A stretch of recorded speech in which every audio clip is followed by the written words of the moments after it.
Officials in Taiwan are pinning the blame for slow growth on things outside the country, like global inflation. So that kind of begs the question, how much of what happens to Taiwan's economy is actually in the government's control? It is quite true that a lot of what's happening is the semiconductor cycle, which has been unfavorable for a year and a half at least.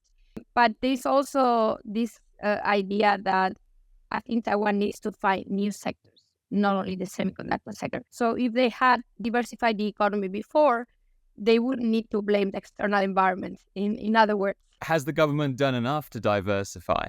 I don't think they have. An industry that they could actually have started developed during COVID, the tourism industry. We don't know whether global manufacturing is going to shrink as many things because of the digitalization globally.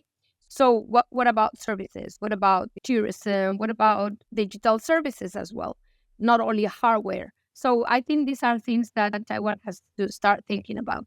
How much will officials in Taiwan be looking at, some of the economic worries coming out of China and worrying about the effect that will have on the economy here?